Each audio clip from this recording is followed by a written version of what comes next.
Painless ലേബറിൽ ഏറ്റവും പ്രധാനമായതും ഏറ്റവും ഇഫക്റ്റീവായതുമായിട്ടുള്ളൊരു ടെക്നിക്കാണ് epidural അനൽജീസിയ എന്ന് പറയുന്നത്. ലേബർ അനൽജീസിയ എല്ലാവരും കേട്ടിട്ടുണ്ടാവുമല്ലോ.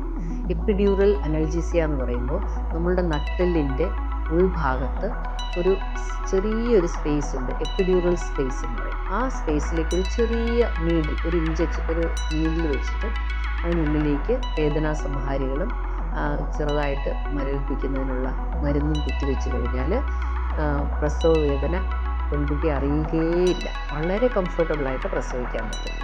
ഇത് ഇഞ്ചക്ഷൻ എടുക്കുന്നത് സ്പെഷ്യലൈസ് ചെയ്ത അനസ്തീസിയ ഡോക്ടർമാരാണ്. ചെറിയ ഡോസ് മരുന്ന് ഉള്ളിലേക്ക് കുത്തിവെക്കുകയും പേഷ്യൻറ്റിൻ്റെ താഴേക്കുള്ള പെയിൻ അറിയാതെ ഇരിക്കും.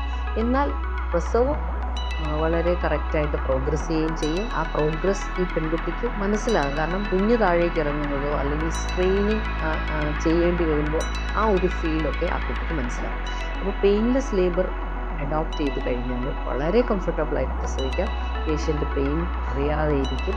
പ്രസവത്തിന് വളരെ സാധ്യത കൂടും. സിസേറിയൻ റേറ്റ് വളരെ കുറയും. പ്രസവം ഒരു നരകയാതനയായി മാറാതെ അവർക്ക് വളരെ സന്തോഷകരമായുള്ളൊരു അനുഭവമാക്കി മാറ്റാൻ ഈ പെയിൻലെസ് ലേബർ അഥവാ എപ്പിഡ്യൂറൽ അനൽജീസിയ എടുക്കുന്നതിന് സാധിക്കും.